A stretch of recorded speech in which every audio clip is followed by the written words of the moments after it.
Accounting. Tally tutorial part 13 ആണ്. ഇന്ന് ടാലിയുടെ കുറച്ച് ഓപ്ഷൻസ് ആണ് പറയുന്നത്. അപ്പൊ നമുക്ക് നോക്കാം എന്തൊക്കെയാണ് ഇന്ന് പറയുന്ന ഓപ്ഷൻസ് എന്ന്. ടാലി ഇവിടെ ഓപ്പൺ ചെയ്തിട്ടുണ്ട്. ഇന്ന് ടാലിയുടെ ഇൻവെന്ററിയുമായി ബന്ധപ്പെട്ട കുറച്ച് ഓപ്ഷൻസുകളുമായാണ് വന്നിട്ടുള്ളത്. അപ്പൊ നമുക്ക് പുതിയൊരു കമ്പനി ക്രിയേറ്റ് ചെയ്യാം. Alt F1 then create company. ഇവിടെ ഇപ്പോ പാർട്ട് 13 എന്ന് പറഞ്ഞു നൽകുന്നു. ആവശ്യമുള്ള ഡീറ്റെയിൽസ് ഇവിടെ നൽകുക. ഇവിടെ അക്കൗണ്ട്സ് വിത്ത് ഇൻവെന്ററി സെലക്ട് ചെയ്യുക. ഡേറ്റ് ഏതായാലും കുഴപ്പമില്ല, സേവ് ചെയ്യുക. കമ്പനി ഇവിടെ സേവ് ചെയ്തിട്ടുണ്ട്. ഇവിടെ വെച്ച് F11 കീ പ്രസ് ചെയ്യുകയാണെങ്കിൽ നമുക്ക് ഇങ്ങനെ ഓപ്ഷൻസ് ആണ് ലഭിക്കുന്നത്. കമ്പനി ഫീച്ചേഴ്സ് എന്ന ഓപ്ഷൻസ് ആണ് ലഭിക്കുന്നത്. അവിടെ accounting features, inventory features, statutory and taxation, ഇത് മൂന്നുമാണ് മെയിൻ ആയിട്ട് നമ്മൾ പഠിക്കുന്നത്. അപ്പൊ അതിൽ accounting features F1 key press ചെയ്താൽ ലഭിക്കുന്നതാണ്. ഇൻവെന്ററി ഫീച്ചേഴ്സ് ഇവിടെ നിന്നും ലഭിക്കണമെങ്കിൽ F2 കീ പ്രസ് ചെയ്യുക. സ്റ്റാറ്റ്യൂട്ടറി ലഭിക്കണമെങ്കിൽ F3 കീ പ്രസ് ചെയ്യുക. ഇപ്പോൾ ഇവിടെ F1 കീ പ്രസ് ചെയ്യുന്നു. അപ്പോൾ ഇവിടെ ജനറലിലെ first integrate accounts and inventory എന്ന ഓപ്ഷൻ എസ് ആയിരിക്കും. നാം ഇൻവെന്ററി ചെയ്യുമ്പോൾ ഇന്റഗ്രേറ്റ് അക്കൗണ്ട്സ് ആൻഡ് ഇൻവെന്ററി എന്ന ഓപ്ഷൻ എപ്പോഴും എസ് ആയിരിക്കണം. അത് നോ ആണെങ്കിൽ ക്ലോസിംഗ് സ്റ്റോക്ക് നമുക്ക് ലഭിക്കുന്നതല്ല, അല്ലെങ്കിൽ സ്റ്റോക്ക് വാല്യുവേഷൻ ഇവിടെ നടക്കുന്നതല്ല. ഇപ്പൊ അക്കൗണ്ട്സ് വിത്ത് ഇൻവെന്ററി ആവുമ്പോൾ ഇത് എപ്പോഴും എസ് ആക്കുക. നാം അക്കൗണ്ട്സ് വിത്ത് ഇൻവെന്ററിയിൽ ഒരു കമ്പനി ക്രിയേറ്റ് ചെയ്തിട്ടുണ്ടെങ്കിൽ അക്കൗണ്ട്സ് ട്രാൻസാക്ഷൻ മാത്രമേ ചെയ്യേണ്ടൂ എങ്കിൽ ഈ ഒരു ഓപ്ഷൻ നമുക്ക് നോ ആക്കിയാലും മതി. അല്ലാതെ അക്കൗണ്ട്സ് വിത്ത് ഇൻവെന്ററി നമുക്ക് ചെയ്യണം, ഇൻവെന്ററി കാൽക്കുലേഷൻ സിസ്റ്റം തന്നെ ചെയ്യണം, അങ്ങനെയെങ്കിൽ ഇതെപ്പോഴും എസ് ആയിരിക്കണം. നെക്സ്റ്റ് വരുന്നത്, നാം ഇപ്പോ ഇൻവെന്ററി ട്രാൻസാക്ഷൻ ചെയ്യുമ്പോൾ അവിടെ പെർച്ചേസും സെയിൽസും ഉണ്ട് അല്ലെ. അതോടൊപ്പം തന്നെ പെർച്ചേസ് ഓർഡറും സെയിൽസ് ഓർഡറും ഉണ്ടാവാം. പെർച്ചേസ് ഓർഡർ ചെയ്യണമെങ്കിൽ F11ൽ F2ൽ allow purchase order processing yes ആയിരിക്കണം. സെയിൽ ഓർഡർ ചെയ്യണമെങ്കിൽ allow sales order processing yes ആയിരിക്കണം. ഈ രണ്ട് ഓപ്ഷൻ എസ് ആക്കിയാൽ മാത്രമേ നമുക്ക് പെർച്ചേസ് ഓർഡറും സെയിൽസ് ഓർഡറും ചെയ്യുവാൻ സാധിക്കുകയുള്ളൂ. സേവ് ചെയ്യുക. അതുപോലെ പ്രോഡക്റ്റുകൾക്ക് batch number, manufacturing date, expiry date, ഇത്തരം കാര്യങ്ങൾ ആക്ടിവേറ്റ് ചെയ്യണമെങ്കിൽ F11 ഫീച്ചേഴ്സിൽ F2 inventory features select ചെയ്യാം. അപ്പോൾ ഇവിടെ സ്റ്റോറേജ് ആൻഡ് ക്ലാസിഫിക്കേഷൻ എന്ന ഹെഡ് ഉണ്ട്. അതിൽ മെയിൻറ്റെയിൻ മൾട്ടിപ്പിൾ ഗോഡൌൺ എന്നൊരു ഓപ്ഷൻ എസ് ആക്കുകയാണെങ്കിൽ നമുക്ക് ഗോഡൌൺ ക്രിയേറ്റ് ചെയ്യാം. അപ്പോൾ ഓരോ ഗോഡൌണിലും എന്തൊക്കെ പ്രോഡക്റ്റ്, എത്ര ക്വാണ്ടിറ്റി ഉണ്ടെന്ന് നമുക്ക് സെറ്റ് ചെയ്യാൻ സാധിക്കുന്നതാണ്. അതോടൊപ്പം സ്റ്റോക്ക് കാറ്റഗറി ഓൾറെഡി നമ്മൾ പഠിച്ചോ. Next maintain batch wise details. ഒരു പ്രൊഡക്റ്റിന് ബാച്ച് നമ്പറും മാനുഫാക്ചറിംഗ് ഡേറ്റും നൽകണമെങ്കിൽ ഈ ഒരു ഓപ്ഷൻ എസ് ആക്കാം. കൂടാതെ എക്സ്പയറി ഡേറ്റ് നൽകണമെങ്കിൽ set expiry date for batches എന്ന ഈ ഒരു ഓപ്ഷനും കൂടെ എസ് ആക്കാം. അപ്പൊ അതൊന്ന് നോട്ട് ചെയ്ത് വെക്കാം. സേവ് ചെയ്യാം. ഇനി നമുക്ക് ട്രാൻസാക്ഷൻ പാസ് ചെയ്ത് നോക്കാം. അപ്പൊ എസ്കേപ്പ് ചെയ്യാം. ഗേറ്റ് വേ ഓഫ് ടാലിയിൽ അക്കൗണ്ടിംഗ് വൗച്ചേഴ്സ്. അപ്പൊ ഇവിടെ ശ്രദ്ധിക്കേണ്ട ഒരു കാര്യം, ട്രാൻസാക്ഷൻസിൽ 3 ടൈപ്പ് വൗച്ചറാണ് ഉള്ളത്. അക്കൗണ്ടിംഗ് വൗച്ചേഴ്സ് നമ്മൾ ഇതുവരെ ചെയ്തിരിക്കുന്നത്. Next inventory vouchers, inventory transactions ഒക്കെ ചെയ്യാൻ വേണ്ടിയാണ് ഇത് യൂസ് ചെയ്യുന്നത്. പിന്നെ ഉള്ളത് ഓർഡർ വൗച്ചേഴ്സ്. ഇങ്ങനെ 3 ടൈപ്പ് വൗച്ചറാണ് നിലവിലുള്ളത്. അപ്പൊ ഇവിടെ നമ്മൾ അക്കൗണ്ടിംഗ് വൗച്ചർ സെലക്ട് ചെയ്യുന്നു. വീണ്ടും ഇൻവെന്ററി വൗച്ചർ സെലക്ട് ചെയ്യണമെങ്കിൽ എസ്കേപ്പ് കീ പ്രസ് ചെയ്യേണ്ട ആവശ്യമില്ല. ഇവിടെ നിന്ന് ഡയറക്റ്റ് ഇൻവെന്ററി വൗച്ചർ ഓപ്പൺ ചെയ്യാൻ വേണ്ടി Alt F1 കീ പ്രസ് ചെയ്താൽ മതി. അപ്പൊ നമുക്ക് എന്ത് ലഭിക്കും? ഇൻവെന്ററി വൗച്ചർ ക്രിയേഷൻ വിൻഡോ ലഭിക്കും. ഇവിടെ നിന്ന് ഓർഡർ വൗച്ചറിലേക്ക് പോകണമെങ്കിൽ Ctrl F2 കീ പ്രസ് ചെയ്യാം. അപ്പൊ ഇവിടെ നമ്മൾ ഓർഡർ വൗച്ചർ ആണ് നമുക്ക് ലഭിക്കുന്നത്. വീണ്ടും അക്കൗണ്ടിംഗ് വൗച്ചറിൽ പോകണമെങ്കിൽ F1 കീ പ്രസ് ചെയ്യാം. ഈ കീകളൊക്കെ ബട്ടൺ പാനലിൽ ഡിസ്പ്ലേ ചെയ്യുന്നുണ്ട്. ഇപ്പൊ ഇവിടെ നമ്മൾ അക്കൗണ്ടിംഗ് വൗച്ചറിലാണ് ഉള്ളത്. അപ്പൊ ഇവിടെ ബട്ടൺ പാനലിൽ അക്കൗണ്ടിംഗ് ട്രാൻസാക്ഷന്റെ കീകളും മാത്രമേ കാണുന്നുള്ളൂ. അതോടൊപ്പം ഇൻവെന്ററി വൗച്ചർ, ഓർഡർ വൗച്ചറിലേക്ക് പോകുവാനുള്ള കീകളും ഇവിടെ ലഭിക്കുന്നുണ്ട്. നമുക്ക് ഇൻവെന്ററി വൗച്ചറിൽ പാസ് ചെയ്യുന്ന വൗച്ചേഴ്സിന്റെ ഷോർട്ട് കട്ട് കീ, അതുപോലെ ഓർഡർ ബട്ടണിലുള്ള ട്രാൻസാക്ഷന്റെ ഷോർട്ട് കട്ട് കീകളൊക്കെ അറിയുന്നതാണെങ്കിൽ അക്കൗണ്ടിംഗ് വൗച്ചറിൽ നിന്ന് തന്നെ നമുക്ക് ഇൻവെന്ററി വൗച്ചറും ഓർഡർ വൗച്ചറും ഡയറക്റ്റ് യൂസ് ചെയ്യാവുന്നതാണ്. അപ്പൊ ഈ 3 ടൈപ്പ് വൗച്ചർ മനസ്സിലായല്ലോ. അക്കൗണ്ടിംഗ് ട്രാൻസാക്ഷൻ പാസ് ചെയ്യാൻ വേണ്ടി accounting voucher, inventory voucher transaction pass ചെയ്യാൻ വേണ്ടി inventory voucher, order, purchase order, sales order, ഇങ്ങനെയുള്ള ഓർഡർ എൻട്രീസ് പാസ് ചെയ്യാൻ വേണ്ടി ഓർഡർ വൗച്ചർ. ഇനിയിപ്പോ പർച്ചേസ് ഓർഡർ ചെയ്യണം, അതിനുവേണ്ടി ഇൻവെന്ററി വൗച്ചർ തന്നെ എടുക്കണം നിർബന്ധമൊന്നുമില്ല. അക്കൗണ്ടിംഗ് വൗച്ചർ എടുത്താലും നമുക്ക് കീകൾ അറിയുന്നതാണെങ്കിൽ അവിടെ നിന്ന് ഡയറക്റ്റ് ഇൻവെന്ററി വൗച്ചർ സെലക്ട് ചെയ്യാൻ സാധിക്കുന്നതാണ്. ഇവിടെ ഇപ്പൊ ഇൻവെന്ററി വൗച്ചർ എടുക്കുന്നു. അപ്പൊ നമുക്ക് ഓർഡർ ആണ് ചെയ്യേണ്ടത്. പർച്ചേസ് ഓർഡറും സെയിൽ ഓർഡറും ചെയ്യണമെങ്കിൽ ഓർഡർ വൗച്ചറിലാണ് നമ്മൾ പോവേണ്ടത്. അപ്പൊ ഇവിടെ നിന്ന് Ctrl F2 പ്രസ് ചെയ്താൽ ഓർഡർ വൗച്ചർ ലഭിക്കും. അപ്പൊ പെർച്ചേസ് ഓർഡറിന് യൂസ് ചെയ്യുന്ന കീ ആണ് Alt F4. Purchase order button പാനലിൽ ഉണ്ടത്. സെയിൽസ് ഓർഡറിനാണെങ്കിൽ Alt F5.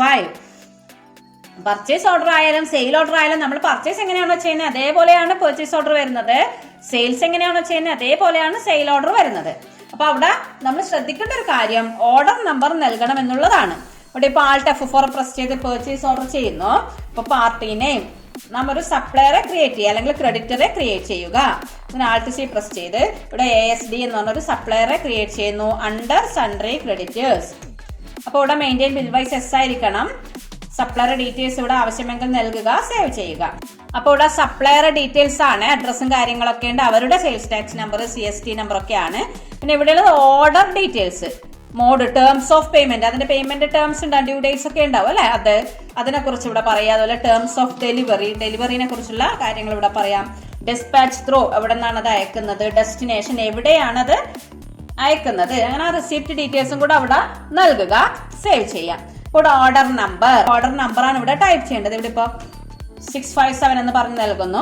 പർച്ചേസ് ലെഡ്ജർ എപ്പോഴും എന്തായിരിക്കും, പർച്ചേസ് ഓർഡറിന്റെ കേസിൽ പർച്ചേസ് അക്കൗണ്ട് ക്രിയേറ്റ് ചെയ്യുക, സെയിൽ ഓർഡറിന്റെ കേസിൽ സെയിൽസ് അക്കൗണ്ട് ക്രിയേറ്റ് ചെയ്യാം, അണ്ടർ പർച്ചേസ് അക്കൗണ്ട് സേവ് ചെയ്യാം. ഇവിടെ പ്രോഡക്റ്റ് Alt C പ്രസ് ചെയ്ത് ഒരു പ്രോഡക്റ്റ് ക്രിയേറ്റ് ചെയ്യുന്നു. TV അണ്ടർ ഒന്നും നൽകുന്നില്ല. യൂണിറ്റ് നമ്പേഴ്സ്, ആൾട്ടർനേറ്റ് യൂണിറ്റ്സ് നൽകുന്നില്ല. മെയിൻറ്റെയിൻ ബാച്ചസ്, ഇപ്പൊ നമ്മൾ F11 കീ പ്രസ് ചെയ്ത് F2 ബാച്ച് നമ്പറും മാനുഫാക്ചറിംഗ് ഡേറ്റും എക്സ്പയറി ഡേറ്റും നൽകാനുള്ള ഓപ്ഷൻ എസ് ആക്കിയിട്ടുണ്ട് അല്ലെ. അവിടെ മാത്രം എസ് ആക്കിയതുകൊണ്ട് കാര്യമില്ല. ഓരോ പ്രൊഡക്റ്റ് ക്രിയേറ്റ് ചെയ്യുമ്പോഴും അതിന് ബാച്ച് നമ്പറും മാനുഫാക്ചറിംഗ് ഡേറ്റും എക്സ്പയറി ഡേറ്റും നൽകണമെങ്കിൽ ആ പ്രോഡക്റ്റ് അല്ലെങ്കിൽ സ്റ്റോക്ക് ഐറ്റം ക്രിയേഷൻ വിൻഡോയിൽ നാം മെയിൻറ്റെയിൻ ബാച്ചസ് എന്നുള്ള ഈ ഒരു ഓപ്ഷൻ ബാച്ച് നമ്പറിന് വേണ്ടി എസ് ആക്കുക. മാനുഫാക്ചറിംഗ് ഡേറ്റ് നൽകണമെങ്കിൽ ട്രാക്ക് ഡേറ്റ് ഓഫ് മാനുഫാക്ചറിംഗ് എന്ന ഈ ഒരു ഓപ്ഷൻ എസ് ആക്കുക. എക്സ്പയറി ഡേറ്റ് നൽകണമെങ്കിൽ യൂസ് എക്സ്പയറി ഡേറ്റസ് എന്ന ഈ ഒരു ഓപ്ഷൻ എസ് ആക്കുക, സേവ് ചെയ്യുന്നു. വേറെ ചേഞ്ചസ് ഒന്നും വരുത്തുന്നില്ല, അത് ഓർത്ത് വെക്കാം. F11 എസ് ആക്കുക. അതിന് പുറമെ പ്രോഡക്റ്റ് ക്രിയേറ്റ് ചെയ്യുമ്പോഴും ബാച്ചസും എക്സ്പയറി ഡേറ്റും മാനുഫാക്ചറിംഗ് ഡേറ്റിന്റെയും ഓപ്ഷൻ എസ് ആക്കുക. അപ്പൊ ഇവിടെ ഡ്യൂ ഓൺ ഓർഡർ ആണ്. അപ്പൊ ഓർഡർ എപ്പോഴാണെന്നുള്ള ഡേറ്റ് ആണ്, അത് നമ്മൾ എപ്പോഴാണോ ട്രാൻസാക്ഷൻ പാസ് ചെയ്യുന്ന ആ ഡേറ്റ് ആണ് വരുന്നത്. ഗോ ഡൗൺ വേണമെങ്കിൽ ക്രിയേറ്റ് ചെയ്യാം. അപ്പൊ ഇവിടെ Alt C പ്രസ് ചെയ്യാം. എന്തും ക്രിയേറ്റ് ചെയ്യാൻ Alt C ആണ്. അപ്പൊ ഇവിടെ ഗോ ഡൗൺ GD1 എന്ന് പറഞ്ഞ് നൽകുന്നു. Under primary hello storage of materials S ആക്ക. നെക്സ്റ്റ് ബാച്ച് നമ്പർ ആണ്. ബാച്ച് നമ്പർ ന്യൂ നമ്പർ എന്ന് പറഞ്ഞ് ടൈപ്പ് ചെയ്യാം. ഇവിടെ ഇപ്പൊ AD12 എന്ന് പറഞ്ഞ് നൽകുന്നു. ക്വാണ്ടിറ്റി, എത്ര ക്വാണ്ടിറ്റി ആണ് ഓർഡർ നൽകുന്നത്, ഒരു 100 നമ്പേഴ്സ് പറയുന്നു. അതിന്റെ റേറ്റ് 20,000 എമൗണ്ട്.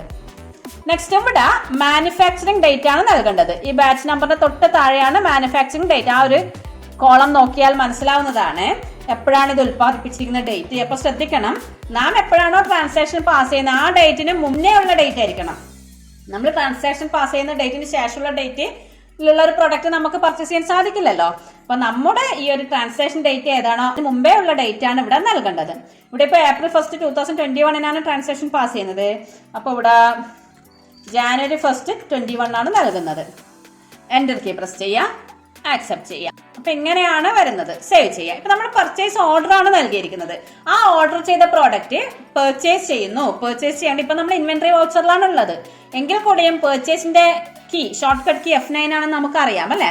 അപ്പൊ ഇവിടെ നിന്ന് F9 കീ പ്രസ് ചെയ്താൽ ഓട്ടോമാറ്റിക്കായി പർച്ചേസ് വന്നോളും. ഇവിടെ സപ്ലയേഴ്സ് ഇൻവോയ്സ് നമ്പർ നൽകുക, ദെൻ പാർട്ടീനെ സെലക്ട് ചെയ്യുക. അപ്പൊ ഇവിടെ ലിസ്റ്റ് ഓഫ് ഓർഡേഴ്സ്, നാം നൽകിയിരിക്കുന്ന ഓർഡർ നമ്പർ ഇവിടെ ഉണ്ടാവും, അത് സെലക്ട് ചെയ്യുക. എന്റർ കീ പ്രസ് ചെയ്യുക, end of list. Supplier details ആണ്, ആവശ്യമുള്ളത് വായിച്ചു നോക്കി നൽകുക. ഇവിടെ പർച്ചേസ്, അപ്പൊ ഓട്ടോമാറ്റിക്കായി ആ പ്രോഡക്റ്റ് ഇവിടെ വന്നു. നമ്മൾ ഓർഡർ നമ്പർ സെലക്ട് ചെയ്യുമ്പോൾ തന്നെ പ്രോഡക്റ്റ് ഇവിടെ വരുന്നതായിരിക്കും. അപ്പൊ ഇവിടെ ക്വാണ്ടിറ്റിയിലൊക്കെ എന്തെങ്കിലും മാറ്റം ഉണ്ടെങ്കിൽ ഇവിടുന്ന് ചേഞ്ച് ചെയ്യാം. ഇവിടെ ക്വാണ്ടിറ്റിയിൽ വല്ല ചേഞ്ചസും നമ്മൾ ഓർഡർ നൽകിയിരിക്കുന്നതിൽ നിന്നും വ്യത്യസ്തമായി ക്വാണ്ടിറ്റിയിൽ എന്തെങ്കിലും ചേഞ്ചസ് വരികയാണെങ്കിൽ ഇവിടെ നിന്ന് നമുക്ക് വരുത്താവുന്നതാണ്. ചേഞ്ചസ് ഒന്നും ഇല്ലെങ്കിൽ എന്റർ കീ പ്രസ് ചെയ്ത് ആക്സെപ്റ്റ് ചെയ്യുക.